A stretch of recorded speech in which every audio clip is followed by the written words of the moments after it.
tayong lahat. Si Jesu Kristo'y nabuhay, nanay sa kamatayan. Alleluia, Alleluia. Panginoon ang naghirang sa timbos niyang bayan. Magpupuring mga hinirang, masayang nagdiringang, makalang tayong lahat. Si Jesu Kristo'y nabuhay, nag-iisa kamatayan. Alleluia, Alleluia. Sa ngala ng Ama at ng Anak at ng Espiritu Santo, Amen. sumainyo ang Panginoon. At sumayo rin. Mga kapatid, aminin natin ang ating mga kasalanan upang marapat tayong gumanap sa banal na pagdiriwang.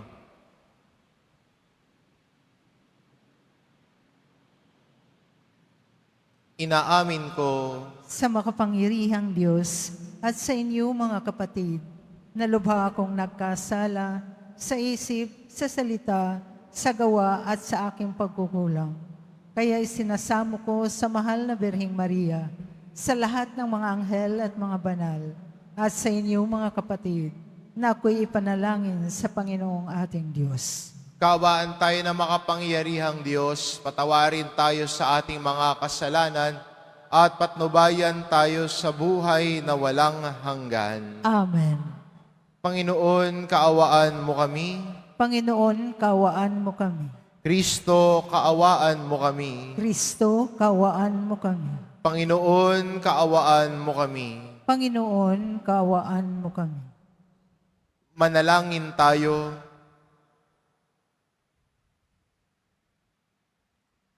Ama naming makapangyarihan, pinanauli mo at pinahahalagahan ang wagas na katapatan. Itaguyod mo ang aming kalooban upang sa paghango mo sa amin sa dilim ng alinlangan, kami wag mawalay sa liwanag mong maaasahan sa pamamagitan ni Hesukristo kasama ng Espiritu Santo, magpa sa walang hanggan. Amen. Magsiupo ang lahat. Pagbasa mula sa mga gawa ng mga apostol. Noong mga araw na iyon, may ilang taong dumating sa Antioquia mula sa Judea at itinuro sa mga kapatid ang ganito: kapag hindi kayo nagpatuli ayon sa kautusan ni Moises, hindi kayo maliligtas. Tinutulan ito ni Pablo at Bernabe at naging mainitan ang kanilang pagtatalo tungkol dito. Kaya't napagkaisahang papuntahin sa Jerusalem sina Pablo at Bernabe at ang ilang pang kapatid sa Antioquia upang makipagkita sa mga apostol at sa matatanda tungkol sa suliraning ito. Sinugo nga sila ng simbahan at pagdaan nila sa Phoenicia at Samaria, ibinilita nila ang pagkahikayat sa mga hintil. Ito'y labis na ikinagalak ng mga kapatid. Pagdating sa Jerusalem, malugod silang tinanggap ng mga apostol, ng matatanda at ng buong simbahan, at isinalaysay nila ang lahat ng isinagawa ng Diyos sa pamamagitan nila. Ngunit tumindig ang ilang mananampalatayang kabilang sa pangkat ng mga Pariseyo, at ang sabi nila, kailangang tuliin ang mga hentil na sumasampalataya at utusang tumupad sa kautusan ni Moises. Nagpulong ang mga apostol at ang matatanda upang pag-aralan ang suliraning ito. Ang salita ng Diyos. Salamat sa Diyos. Masaya tayong papasok sa tahanan ng Poong Diyos. Masaya tayong papasok sa tahanan ng poong Diyos. Ako ay nagalak sa sabing ganito. Sa bahay ng poon ay pumasok tayo. Sama-sama kami matapos sapitin ang pintuang lungsod nitong Jerusalem. Masaya tayong papasok sa tahanan ng poong Diyos. Yaong Jerusalem kay ganda ng anyo, maganda ang ayos ng muling matayo. Dito umaahon ang lahat ng angkan, lipi ni Israel upang magsambahan. Masaya tayong papasok sa tahanan ng poong Diyos. Ang hangad, ang poon ay pasalamatan, pagkat ito'y utos na dapat gampanan. Doon din naroon ang mga hukuman, at trono ng haring hahatol sa tanan. Masaya tayong papasok sa tahanan ng poong Diyos. Magsitayo na po ang lahat.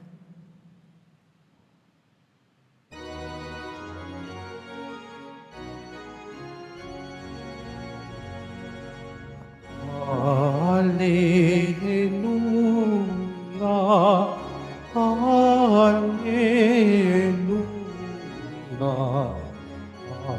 Hallelujah, Hallelujah.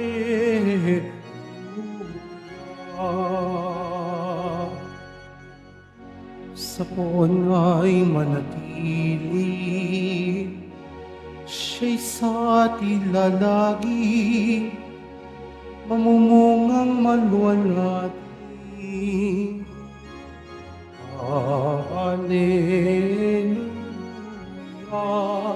Hallelujah,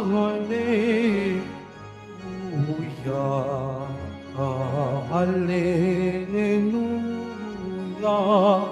Hallelujah.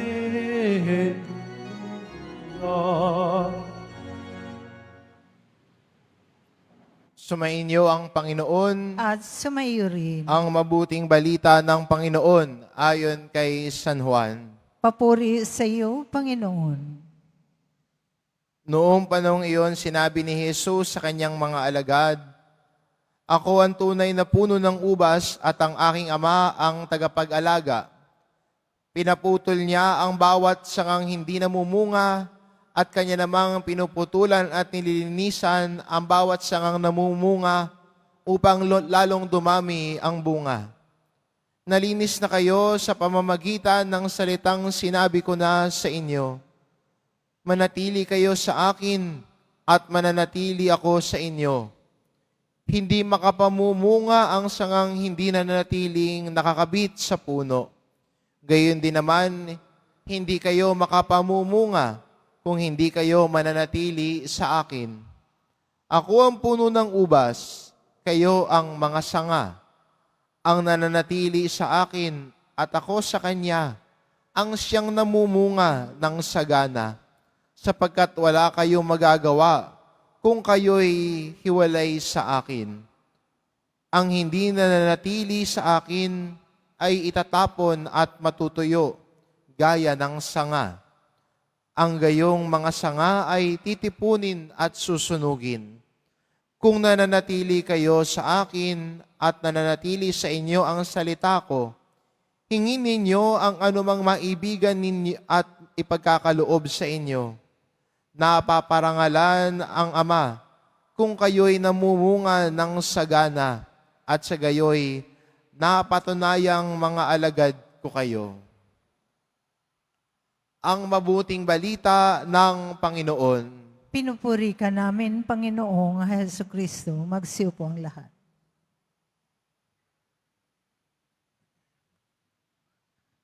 Normal ho sa isang komunidad na merong pagtatalo o conflict. Hindi naman ho mawawala yun. Kahit sa ating unang pagbasa, narinig natin ang conflict ng unang komunidad ng Kristiyano sa Antioquia. Yung mga Kristiyano na dating mga Hudyo o mananampalataya ng Hudyo, sila yung kumilala na kay Jesus, pinagpipilitan nila na ipatupad din sa mga Hintil ang kautusan ni Moises. Pero, ang maganda makita natin, no, yes, there could always be conflict. And conflict, it always arises. Kahit sa ating komunidad, sa ating pamilya, may conflict na nangyayari. Minsan yung mag-asawa nagtatalo, hindi nagkakaunawaan.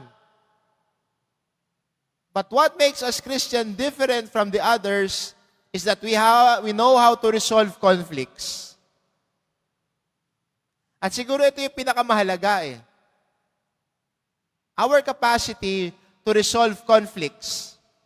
Because conflicts will always be present. Lagi ho magkakaroon ng conflict. Lagi magkakaroon ho ng hindi pagkakaunawaan. Kahit po ang matalik at matagal na magkaibigan, nagkakaroon din po ng pagkakataon na sila hindi nagkakaunawaan. Minsan nagkakainisan pa ho yan. Pero sa kabila ng inis at minsan na hindi na pagkakaunawaan, alam nila paano nila haharapin yung conflict na nararanasan nila. At siguro ito yung mahalaga sa atin buhay bilang isang Kristiyano. Lalo na ho sa panahon ngayon, ang bilis nating putulin ang bawat isang, ang bilis nating putulin ang ugnayan sa bawat isa. Hindi lang kayo nagkapareho ng pananaw sa buhay, block mo ako. Nagtalo lang kayo sa isang bagay, block, unfriend. Pero, yun ba talaga ang nais nating mangyari sa buhay natin? We just keep on blocking out people in our lives rather than resolving conflicts. Sa tingin mo, alin sa dalawa ang mas magbibigay sa iyo ng kapayapaan? Hindi ba when you block people, you might find out one day you have isolated yourself from the rest of the world. You have isolated yourself from others as well. And I hope not that you would isolate yourself even from God. At minsan, kung titignan natin yung ating ebanghelyo, if we cut ourselves and block ourselves even from God, ano sinasabi ni Jesus sa atin? Ang hindi na nanatili sa akin ay ano? Nawawalan ng buhay. Natutuyo. Ang lumalayo kay Jesus, natutuyo. At hindi ba minsan sa buhay natin, pag lumalayo tayo sa Diyos at tumatalikod sa Kanya, isipin natin, malakas ako, kaya ko lahat. Pero after some time, you will feel that you are empty. You will feel that you have lost hope. Parang ubos ka na. Pero kung ibabalik mo ang sarili mo sa pinagmumulan ng buhay, at yun na yung Diyos, siya ang pupuno sa atin. Siya ang nagbibigay kahulugan sa buhay natin.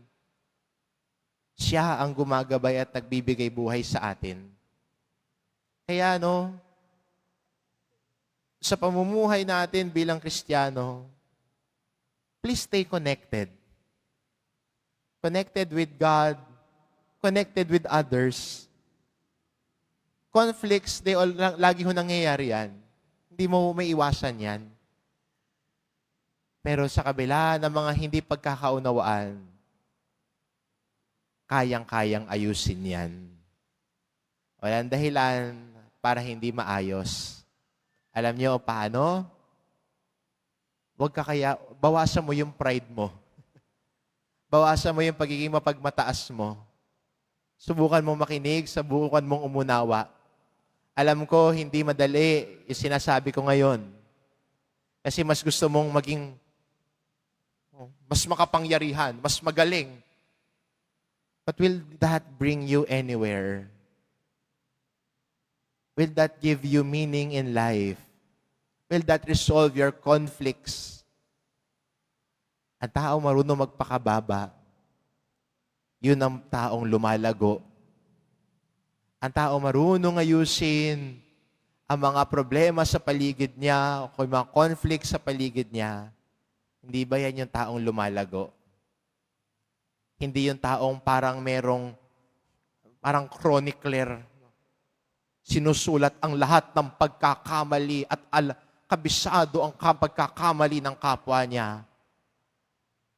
Instead of focusing on the faults, we can focus on the solutions, resolving conflicts, talking about our indifferences. At siguro ito po yung may matutunan nating halimbawa at aral sa ating unang pagbasa at sa Ebanghelyo. Huwag sanang putulin ang kapwa. Huwag sanang putulin ang ating ugnayan kahit sa Diyos. At kahit anuman ang hindi pagkakasundo, minsan nagkakaroon ng tampuhan at sama ng loob, there is always a way to resolve our conflicts. Amen. Magsitayo na po ang lahat.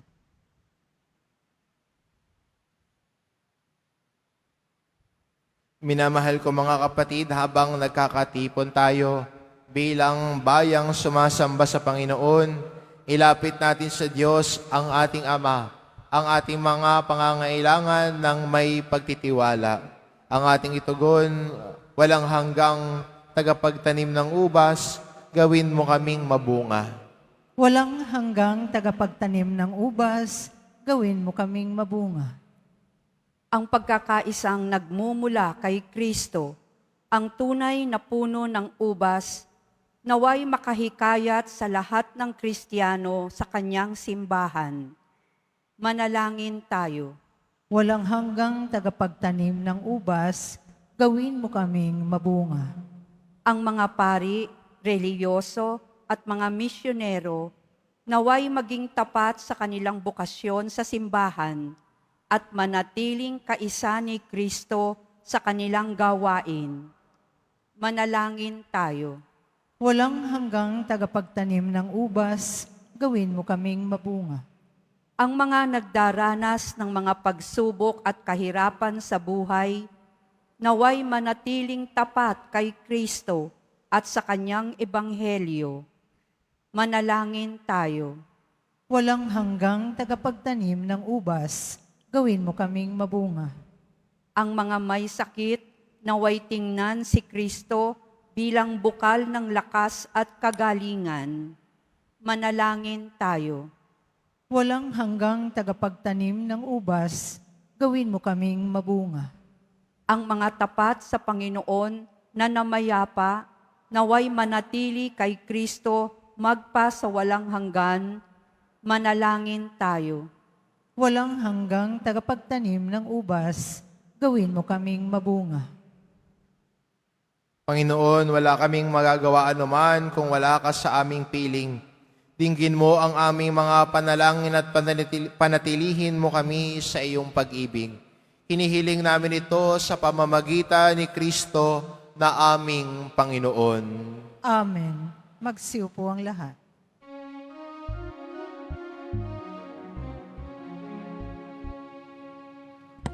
Hallelujah,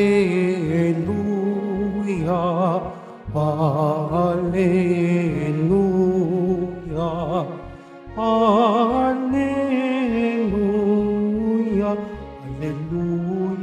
hallelujah, hallelujah.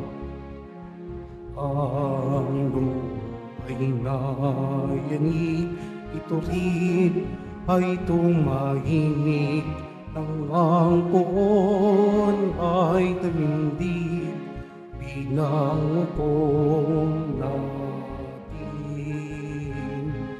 Hallelujah, hallelujah, hallelujah, hallelujah, hallelujah.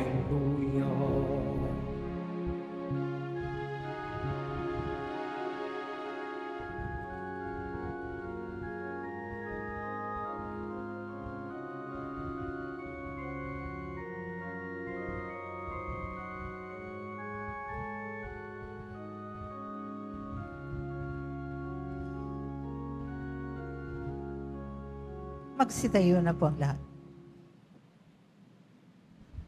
Manalangin kayo mga kapatid upang ang paghahain natin ay kalugdan ng Diyos amang makapangyarihan. Tanggapin nawa ng Panginoon itong paghahain sa iyong mga kamay, sa kapurihan niya at karangalan sa ating kapakinabangan at sa buong sambayanan niyang banal. Ama naming lumikha, pagkaloob mo kami ay laging magalak sa pagdiriwang ng Pasko ng pagkabuhay ng iyong anak, upang ang ginagawang patuloy na pagsagip sa amin ay maging sanhi ng aming ligayang walang maliw. Sa pamamagitan niya kasama ng Espiritu Santo magpasawalang hanggan. Amen.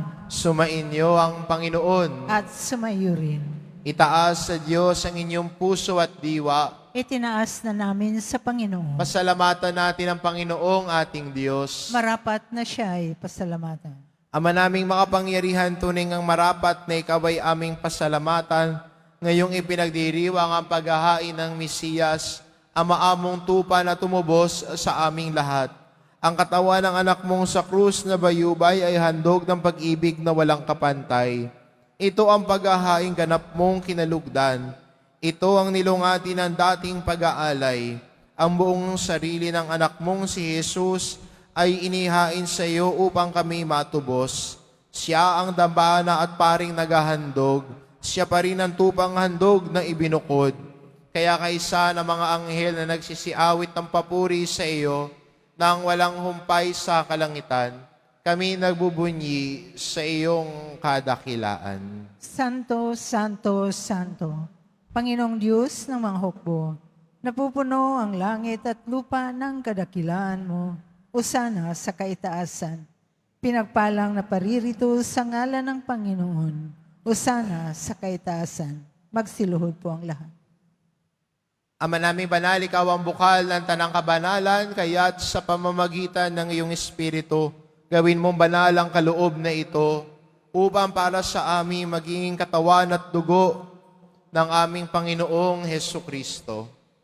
Bago niya pinagtiis ang kusang loob na maging handog, hinawakan niya ang tinapay, pinasalamatan kanya, pinagati-hati niya iyon, iniabot sa kanyang mga alagad at sinabi, "Tanggapin ninyong lahat ito at kanin. Ito ang aking katawan na ihahandog para sa inyo."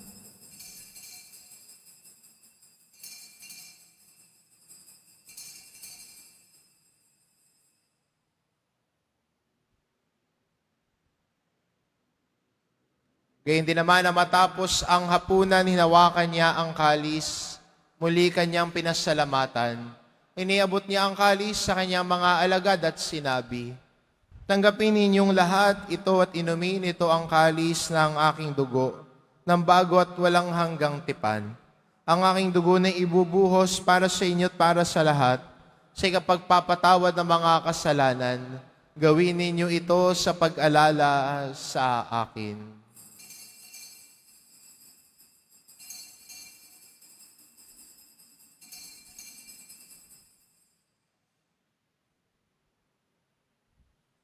Tumayo na po ang lahat. Ipagbunyi natin ang misteryo ng pananampalataya. Si Kristo'y namatay, si Kristo'y nabuhay, si Kristo'y babalik sa wakas ng panahon. Ama, ginagawa namin ngayon ang pag-alala sa pagkamatay at muling pagkabuhay ng iyong anak.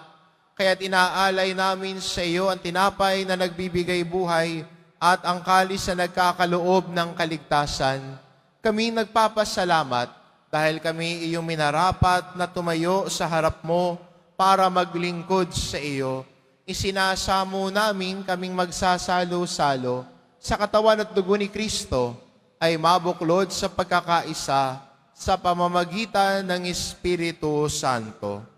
Ama, lingapin mo ang iyong simbahang laganap sa buong daigdig. Puspusin mo kami sa pag-ibig, kaisa ni Leon na aming Papa at ni Jose na aming Obispo at ng Tanang Kaparian. Alalahanin mo rin ang mga kapatid naming nahimlay na may pag-asang sila'y muling mabubuhay, gayon din ang lahat ng mga pumanaw. Kaawaan mo sila at patuloyin sa iyong kaliwanagan. Kaawaan mo at pagindapatin kaming lahat na makasalo sa iyong buhay na walang wakas. Kaisa na mahal na Birheng Maria na ina ng Diyos, ng kabiyak ng puso niyang si San Jose, kaisa ng mga apostol at ng lahat ng mga banal na namuhay dito sa daigdig ng kalugod-lugod sa iyo, maipagdiwang nawa namin ang pagpupuri sa ikararangal mo sa pamamagitan ng iyong anak na aming Panginoong Heso Kristo. Sa pamamagitan ni Kristo kasama niya at sa Kanya, ang lahat ng parangal at papuri ay sa iyo, Diyos amang makapangyarihan, kasama ng Espiritu Santo, magpa sa walang hanggan. Amen. Sa tagubilin ng mga nakagagaling na utos at turo ni Jesus na Panginoon natin at Diyos, ipahayag po natin ng lakas loob. Ama namin, sumasalangit ka, sambahin ang ngalan mo, mapasa amin ang kaharian mo, sundin ang loob mo dito sa lupa para nang sa langit. Bigyan mo kami ngayon ng aming kakanin sa araw-araw, at patawarin mo kami sa aming mga sala, para ng pagpapatawad namin sa nagkakasala sa amin. At huwag mo kaming ipahintulot sa tukso, at iadya mo kami sa lahat ng masama. Hinihiling namin kami, Adya, sa lahat na masama pagkalooban ng kapayapaan araw-araw, iligtas sa kasalanan, at ilayo sa lahat ng kapahamakan. Samantalang aming pinananabikan ang dakilang araw ng pagpapahayag ng tagapagligtas naming si Heso Kristo. Sapagkat iyong kaharian at ang kapangyarihan at ang kapurihan magpakailanman. Amen. Panginoong Kristo, sinabi mo sa iyong mga apostol, kapayapaan ang iniiwan ko sa inyo, ang aking kapayapaan ang ibinibigay ko sa inyo. Tungayan mo ang aming pananampalataya at huwag ang aming pagkakasala. Pagkalooban mo kami ng kapayapaan at pagkakaisa, ayon sa iyong kalooban, kasama ng Espiritu Santo, magpa sa walang hanggan. Amen. Ang kapayapaan ng Panginoon ay laging sumainyo. At sumaiyo rin. Magbigayan kayo ng kapayapaan sa isa't isa.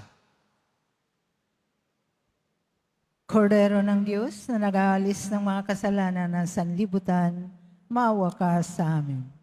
Kordero ng Diyos na nag-aalis ng mga kasalanan ng sanlibutan, maawa ka sa amin. Kordero ng Diyos na nag-aalis ng mga kasalanan ng sanlibutan, ipagkaloob mo sa amin ang kapayapaan. Magsiluhod po ang lahat. Itong kordero ng Diyos, ito nag-aalis ng kasalanan ng sanlibutan, mapalad ang mga inaanyayahan sa kanyang piging. Panginoon, hindi ako karapat-dapat na magpatuloy sa iyo. Ngunit sa isang salita mo lamang ay gagaling na ako.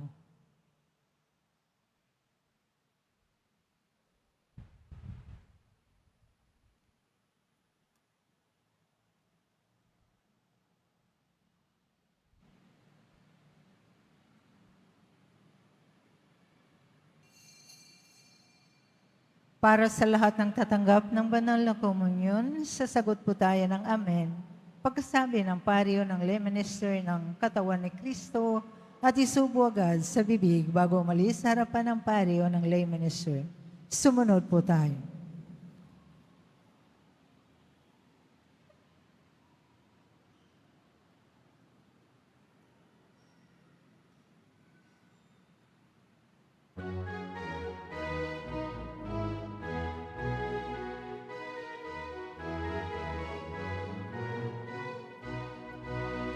Si Kristo ay nabuhay, Hallelujah.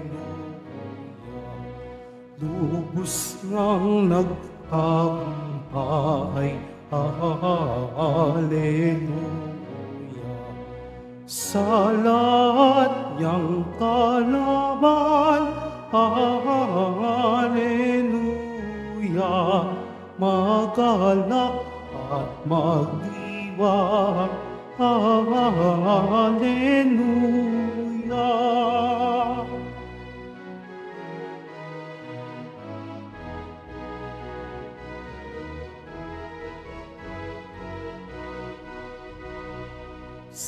Kristong Jesus natin, Hallelujah. Narito na't kapiling, Hallelujah. Siya'y muling pagkabuhay, Hallelujah. At walang hanggang buhay, Hallelujah.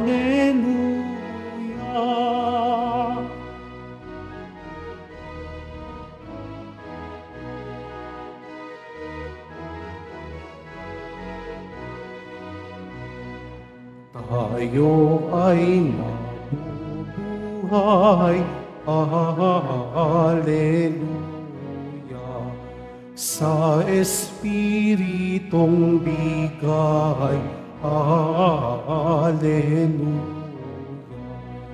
Ni Kristong nagmamahal, Hallelujah. Sa Diyos Amang banal, Hallelujah.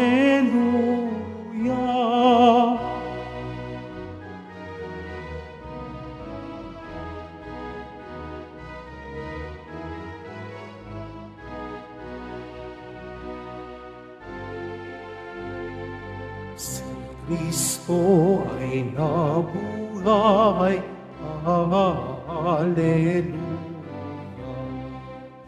Tubos ngang nagtagumpay, Hallelujah. Sa lahat niyang kalaban, Hallelujah. Magalak at magdiwang, Hallelujah.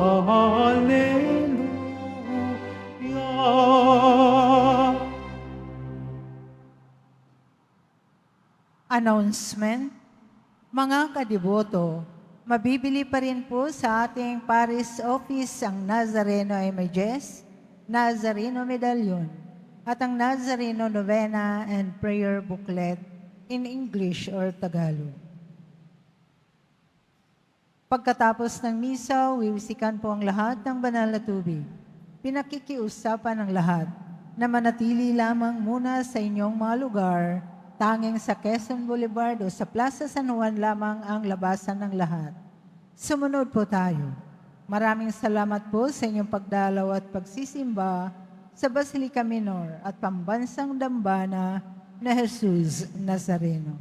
Magsitayo na pong lahat.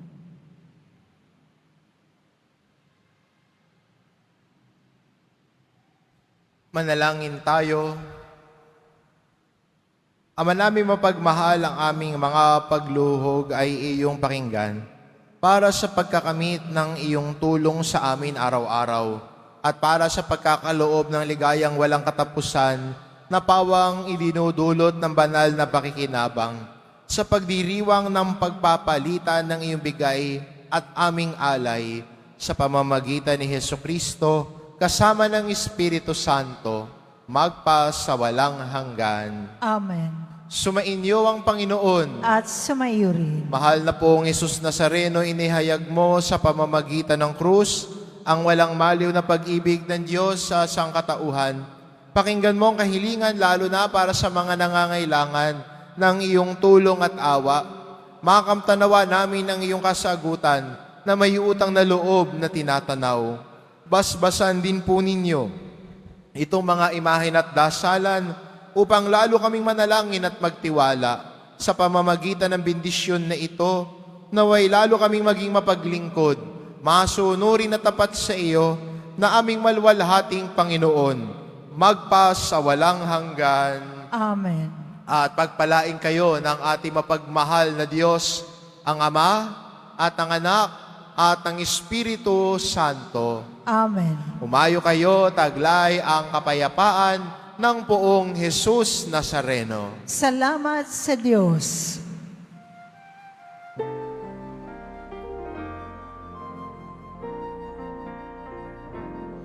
Nuestro Padre Jesus, Nazareno, sinasamba ka namin. Pinipinto ka namin. Paral mo ang aming buhay at kalakasan.